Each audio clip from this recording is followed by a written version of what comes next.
Good day, students. So, today we are going to continue our chapter 3, that is planning. So, our next topic is process of planning. Now, this topic is very important for your board exam.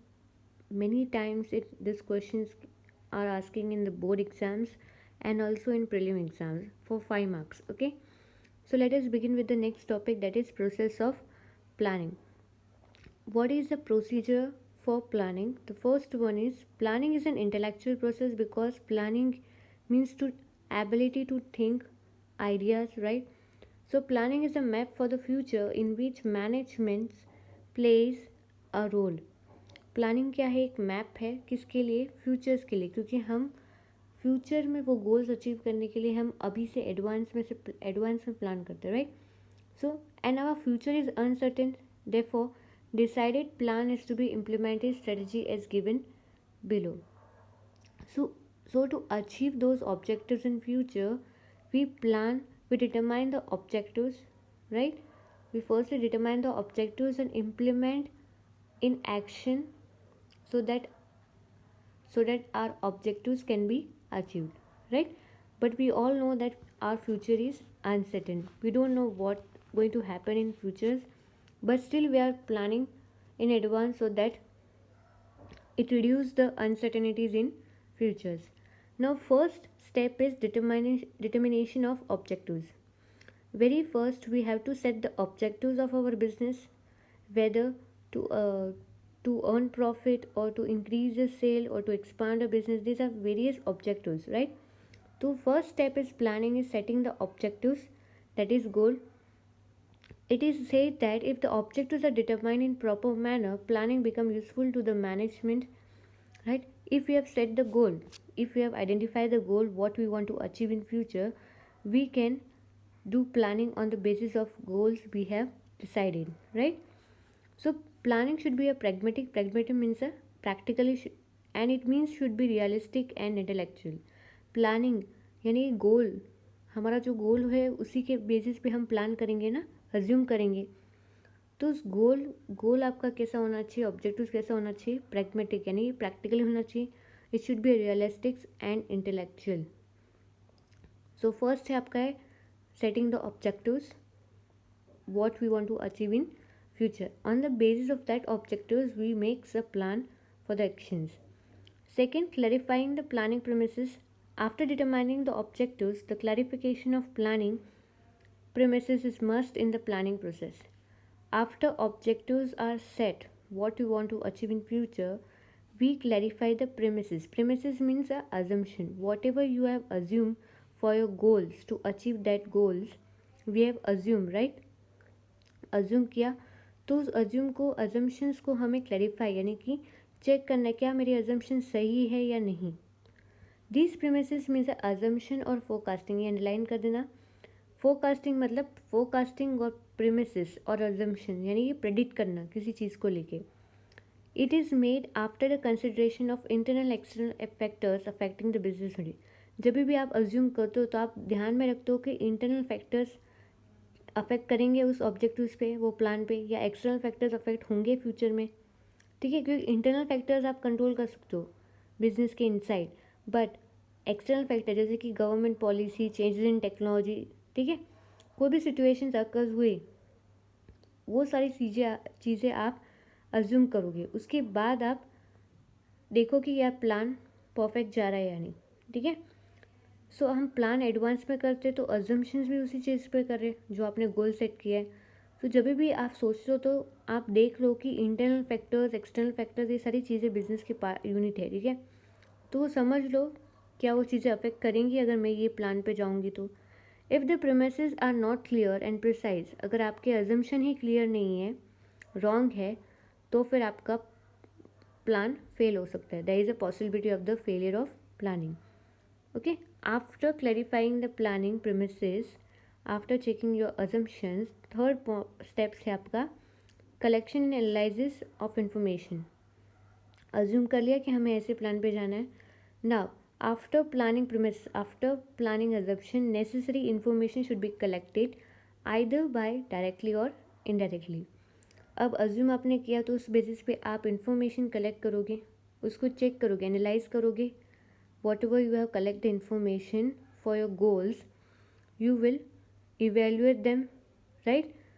It helps to make assumption to get the expected result in future. अगर आपको result में future में result आपको अच्छा चाहिए तो आप information collect करते हो, assumption के लिए काम आता है. After collecting an analysis of information, fourth step is preparation of alternatives plan. Now you will start making the ways of plan to achieve that goal. Suppose मेरा set objectives है cell करना, product को cell करना, ठीक है, ये मेरा objectives है. तो मेरे पास बहुत सारे अल्टरनेटिव्स प्लान आते हैं माइंड में, right. What ever I assume कि अगर मुझे गुड सेल्स करना है ज़्यादातर, तो मेरे माइंड में, यानी कि मैंने एज्यूम किया गुड सेल करने के लिए, या तो मैं either a list of alternatives to be prepared, for example selling the goods either by buying or producing or purchasing, right. Suppose मुझे गुड्स सेल करना है, यहाँ पे आपका एग्जाम्पल दिया है, गुड्स अगर सेल करना है तो मेरे माइंड में बहुत सारी लिस्ट आती है कि मैं ये करूँ या वो करूँ, ऑप्शंस आते हैं, राइट. अल्टरनेटिव्स मतलब options. There are many ways to achieve your goal. Suppose I want to sell goods, I have options like या तो मैं परचेज करूँ गुड्स, ठीक है, और सेल कर दूँ डायरेक्टली, या तो मैं अपना गुड्स मैन्युफैक्चर करूँ कंपनी में, ठीक है. देर आर मेनी ऑप्शंस, पर उन दोनों में से मैं, ये मेरे पास यानी कि अल्टरनेटिव्स प्लान आए, प्रिपेयर किया मैंने कि ये भी चीज़ें हो सकती है, ऐसे भी मैं गोल अचीव कर सकती हूँ, ठीक है. तो फोर्थ है preparation of alternative plans to achieve that goal. Fifth step आता है इवैल्यूएशन ऑफ अल्टरनेटिव्स. अब मैंने सोचा ना कि प्रोड्यूस करना है या तो परचेजिंग करना है गुड्स, और उसके बाद मैं सेल करूँगी, तो दोनों आइडियाज़ को, दोनों अल्टरनेटिव्स को मुझे इवैल्यूएट मतलब चेक करना है. Various alternatives which are considered feasible are taken for evaluation. Factors affecting the business unit and contributions of each alternatives is considered. यानी कि हर एक alternatives हम evaluate करते, चेक करते. It is an intellectual process. Mathematical and statistical methods are used for the evaluation of these business unit. Prepare an ideal plan as a model with the help of operation research. बहुत सारे जो मैंने आपको alternatives दिए उसमें से मैं assume करूँगी, इवेल्युएट करूँगी वेदर इट इज़ करेक्ट और नॉट. दोनों में फ़ायदा कौन सा है, कहाँ नुकसान है, दोनों चीज़ से चेक करूँगी, दोनों आइडियाज़ पे, ठीक है. सिक्स स्टेप आता है सिलेक्शन ऑफ बेस्ट अल्टरनेटिव. अब उन दोनों में से मुझे बेस्ट अल्टरनेटिव्स ऑप्शन सेलेक्ट करना है मेरे प्लान के लिए कि मैं वो इम्प्लीमेंट कर पाऊँ. So the various alternatives are to be evaluated, analysis, synchronize for the selection of the best alternatives. अब मैं डिसीजन लूँगी कि कौन सा बेस्ट अल्टरनेटिव्स हैं मेरे गोल्स को अचीव करने के लिए, ठीक है. आफ्टर पॉइंट 6, आफ्टर स्टेप 6 मैंने बेस्ट अल्टरनेटिव्स ऑप्शन सेलेक्ट किया. अब नेक्स्ट आता है formulation and evaluation of subsidy plan. So we have already set the goals, right. Plan A भी सेट कर दिया. Now different projects and alternatives are to be consider as per the basic plan. Basic plan तो हमारा है, पर उसके लिए हम सपोर्ट में एक दूसरा प्लान भी बना के रखते हैं. वाई?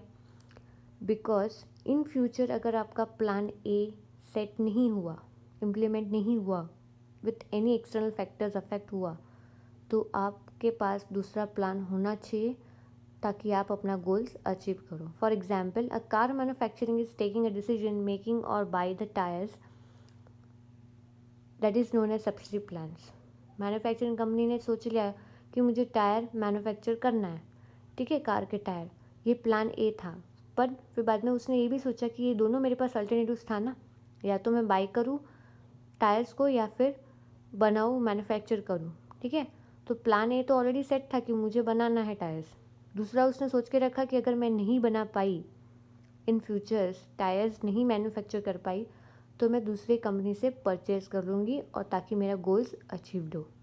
सो हमेशा ये देखना कि एक सब्सिडी प्लान आपके साथ होना ही चाहिए. अगर आपने नहीं किया है तो वो फिर बाद में वर्कआउट नहीं करेगा फ्यूचर में. So subsidy plan is necessary to evaluate the basic plan in future.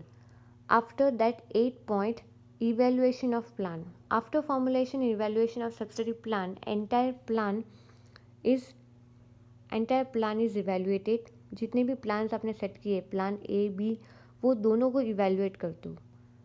Whenever it necessary, a business unit takes the help of expert and consultant to evaluate this, and it helps to get the correct opinion as well as to make appropriate decision. ये दोनों चीज़ें, subsidy plan भी बना दिया और basic plan भी बना दिया, ठीक है.